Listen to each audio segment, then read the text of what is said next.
Paz e graça, meu caro amigo que nos acompanha neste momento. Neste canal onde nós partilhamos assuntos para a edificação da nossa vida espiritual. Seja bem-vindo neste encontro e hoje nós daremos início a uma nova série. E antes disso, permita-me agradecer às pessoas que têm apoiado para que esse projeto possa ir mais avante.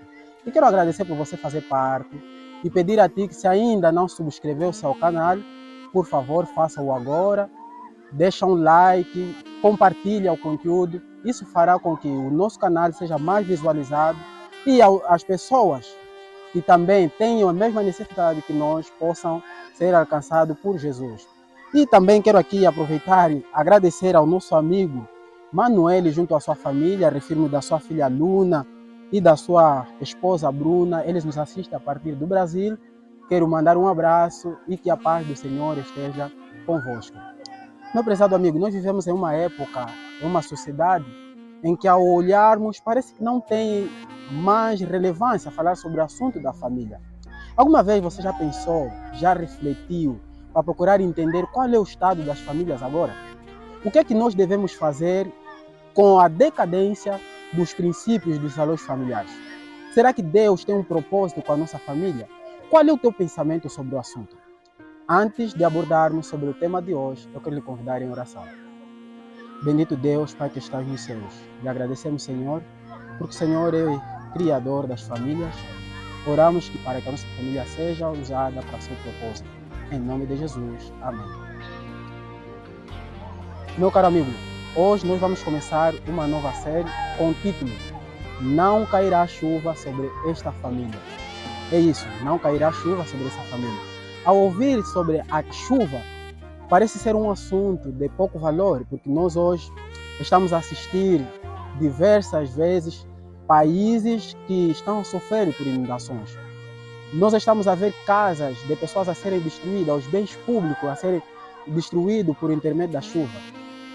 Independentemente deste fenômeno causar esses estragos que nós achamos em nossa vida, a chuva ainda é importante, pois a germinação e a maturação de produtos agrícolas dependem da chuva.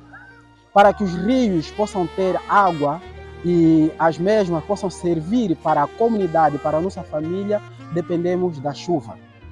A chuva é um fenômeno importante, criado por Deus para ajudar o homem com a água, para ajudar o homem com a produção de alimento.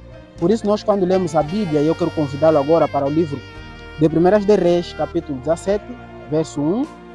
No livro 1 de Reis, capítulo 17, verso 1, diz o seguinte: Então Elias, o tisbita dos moradores de Gileade, disse a Acabe: Vive o Senhor Deus de Israel, perante cuja face estou, que nestes anos nem orvalho, nem chuva haverá, senão segundo a minha palavra.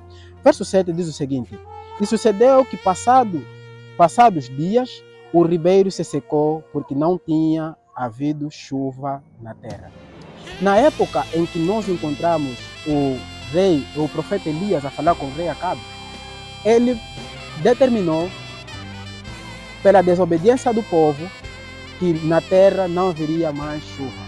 E quando parou a chuva, nós constatamos, segundo a Bíblia, que eles viveram no tempo de seca, viveram no tempo de fome, porque não havia chuva que permitisse a germinação e a maturação de alimento, assim como os rios secaram durante a época em que ele profetizou.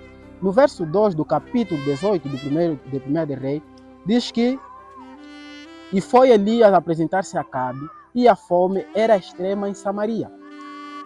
Isto comprovou a época que foi determinada pelo profeta, de que não haveria chuva, porque eles estavam transgredindo os princípios de Deus. Então, quando nós falamos da chuva, amados, nós estamos a falar de bênção de Deus, além de ser um fenômeno natural. Nós estamos a falar, a Bíblia usa a chuva como bênção que vem diretamente de Deus, conforme nós podemos agora confirmar no livro de Deuteronômio, capítulo 28, verso 12. Deuteronômio é o livro do Antigo Testamento, escrito por Moisés, diz assim a palavra do Senhor. O Senhor te abrirá o seu bom tesouro, o céu para dar chuva à tua terra no seu tempo e para abençoar toda a obra das tuas mãos.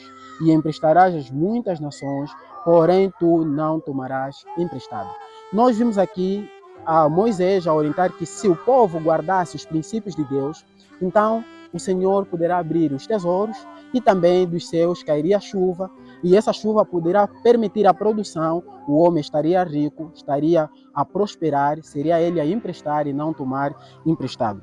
Sim, amados, e quando nós falamos da família, nós conseguimos compreender que aos olhos de Deus, a família é uma base estrutural da sociedade. A família é usada por Deus para compor a sociedade. E é no meio da família onde saem os chefes. Todos os chefes que dirigem as instituições governamentais, as instituições religiosas, são filhos, são membros provenientes de uma determinada família. Você e eu somos membros que fizemos parte de uma determinada família. E a decadência ou o desenvolvimento da sociedade em que nós estamos inseridos depende do tipo da família que ela compõe. Se a nossa sociedade está fraca, quer dizer que as famílias que compõem esta sociedade, os membros que compõem a vizinhança, os membros que compõem a igreja, provêm de famílias fracas. Então, precisamos ter atenção com o tipo de família que nós estamos a constituir. A família, amigo, nós sabemos que ela é formada por casal. Gênesis 2, verso 24, diz que o homem deixaria o seu pai e a sua mãe, unir-se à sua mulher, e ambos serão uma só carne. O que aqui nos mostra que a formação de família vem quando homens se casam, mulher e homem, atenção, porque hoje nós estamos a olhar as pessoas a fragilizar isso. Homem e homem casando, mulher e mulher casando, não é o propósito de Deus. E quem faz isso está a ferir os princípios de Deus. E isso está a trazer uma decadência. E por isso que nós hoje estamos a constatar problemas na nossa sociedade que não estamos a compreender, porque o Senhor prometeu bênção para as famílias que pudessem obedecer à sua lei. Sim, prezado amigo, a família recebeu a ordem de Deus para fecundar. Depois do homem casar, então teria o privilégio de ter filhos. Nós somos a origem de um relacionamento entre homem e mulher, do pai e a mãe, para então surgirmos como filhos. E nós precisamos compreender que o lar deve ser guiado, a família deve ser guiada com base à orientação de Deus, deve ser guiada por Deus, porque a Bíblia diz que se o Senhor não edificar a sua casa, em vão são os construtores. E é bem-aventurado aquele que ouve essas palavras e as pratica, porque quem faz, ele planta ou então ele se firma sobre a rocha, que mesmo que surgir as tempestades, a sua família permanecerá em pé. A saúde espiritual da família depende do casal. Se os pais forem pessoas devotas ao Senhor, isso fará com que a família também conheça a Deus por intermédio deles. Você pode estar a me dizer que não tem filhos. Sim, você não tem filhos, mas você provavelmente tem afilhados. E se não tem afilhados, você tem pessoas que fazem parte do teu agregado. Os seus parentes, para conhecer a Deus, precisarão da sua ajuda. E isso dependerá do tipo de relacionamento que você tem com Deus. Satanás sabe que Deus criou a família com propósito, por isso que ele atrapalha.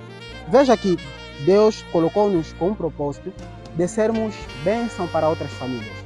Deus, ao chamar Abraão, ele disse: olha, você deve ser bênção, você vai ser bênção para outras nações, bênção para outras famílias. E esse é o propósito de Deus quando nos chamou das trevas para a luz. E também, o outro propósito que Deus tem para com a nossa família é de levar a nossa família, os nossos parentes, os nossos vizinhos e tantos outros a conhecerem a Deus, a conhecerem Jesus como Criador dos céus e da terra e como nosso Salvador. Ainda assim, como família, somos chamados para prepararmos as outras famílias para o breve encontro com o nosso Senhor Jesus Cristo. Assim como Noé, em um tempo em que havia tanta perversidade, em um tempo em que a maldade atingia o mundo, Noé foi chamado junto à sua família para preparar os outros a fim de se encontrar com Deus. Satanás sabe que nós, ao cumprirmos com o propósito de Deus, muita gente poderia aceitar a salvação. Por isso que hoje ele atrapalha aquilo que é o propósito do Senhor. Veja que para se formar a família é necessário casamento entre mulher e homem. E hoje nós contemplamos pessoas abandonar aquilo que é princípio do Senhor para casar entre homens, para casar entre mulheres, casamentos gays, homossexuais. Isso não é aceitável à luz da Bíblia. Porque as pessoas que viverem nessa condição, se Jesus Cristo não voltar, até Jesus Cristo voltar, se eles não se arrependerem, não herdarão o reino dos céus. O que Deus formou é homem e mulher para esses assim constituírem uma família. E Satanás, para tentar frustrar o plano do Senhor, ele trouxe esse projeto de casamento homossexuais. E também nós olhamos Satanás a desestruturar as famílias por intermédio de ocupações. Hoje, as pessoas vivem no mesmo teto, mas não se conhecem. Hoje as pessoas estão no mesmo lugar, mas não têm interação. Porque Satanás procura ocupar com os nossos desejos, com o desejo particular, em vez de atender aquilo que é o projeto do Senhor. E olhamos também pela questão da infidelidade e divórcio. Esse é um fator que está também a dizimar, está a desestruturar as famílias que Deus estruturou para cumprir o seu propósito. E olhamos também pelo problema de fuga de paternidade. E nós olhamos isso, agora não é só os homens, mas também mulheres fugindo à maternidade e até deixando os filhos em contentores para os cuidados das autoridades ou então morrendo lá. Isso tudo faz parte do plano de Satanás. Em Lucas capítulo 11, verso 17, quando o Senhor Jesus estava sendo atacado pelos fariseus, o Senhor mostrou que quando a casa está dividida, aquela casa não subsiste, não continua firme.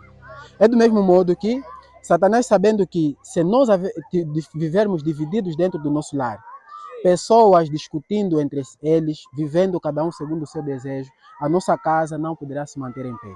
E Satanás está nos ocupando assim, para que não haja bênção na nossa família. Não cairá bênção sobre a nossa família quando estiver desestruturadas. Amigo, quando eu falo de bênção, não tem só a ver com prosperidade financeira, isso mesmo os pagãos têm. Falamos de bênção, ter a paz do espírito. Falamos da bênção, viver o verdadeiro amor, o amor ágape que vem somente de Deus, não o amor fingido que é proveniente de intenções. Quando falamos de bênção, estamos a falar de termos uma família unida diante da presença de Deus, onde o marido ama a sua esposa e a esposa é submissa ao seu marido. Isso é bênção. Nós estamos a falar de bênção quando os filhos se tornam obedientes aos seus pais, quando os pais respeitam os seus filhos. Estamos a falar de bênção quando no relacionamento há capacidade de perdão e não rancor. Amigo, como está a sua família? Será que a tua família está a cumprir o propósito de Deus? Será que do jeito que você está a viver, você terá a bênção de Deus? Eu não sei qual tipo de família você tem, mas uma coisa que é certa, o Senhor pode reestruturar a sua família. Se a tua família está péssima, está dividida, não divorcie, não abandone. Lute pela sua família. Peça a Deus para que estruture a sua família. José nasceu em uma família complicada, mas Deus usou José para ser uma bênção no Egito e para ser bênção para a sua família. Raabe era uma mulher adúltera. Deus permitiu com que ela aceitou o apelo do Espírito Santo e por intermédio dela, ela e a sua família foram salvas. E nós olhamos os 10 mandamentos, Deus a proteger a família. Quando diz para o pai e a mãe não adulterarem, Deus está a proteger o casamento. Quando diz os filhos para honrar os seus pais, Deus está aí a cuidar da família. Então, esta é a vontade de Deus, que hoje em diante comecemos a olhar na nossa família. Eliminar junto com a vontade de Deus, com a ajuda de Deus, as coisas que nos afastam da nossa família. Sim, por isso que o ministério de Jesus começou no casamento. Jesus não começou em restaurar o coxo, nem visão dos cegos. Jesus começou o seu ministério em restaurar uma alegria que poderia se perder em um casamento. Então Deus pode fazer isso na tua vida também, amado. Para que isso aconteça, é necessário que você aceite Jesus como o teu Salvador. É necessário que você entregue a Jesus a tua vida e Ele assim poder então trabalhar com a sua família. A solução para restaurar a tua família, o teu casamento, não está em um psicólogo.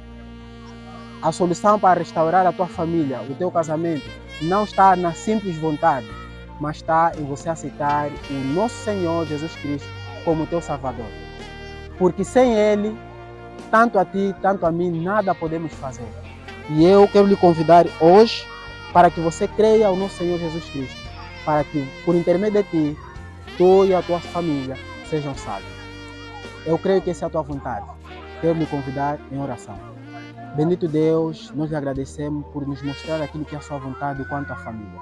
Oramos, Senhor, para que restaure a nossa família e permita que possamos a viver e cumprir aquilo que é a sua vontade. Em nome de Jesus. Amém. Meu caro amigo, estou grato por permanecer aí.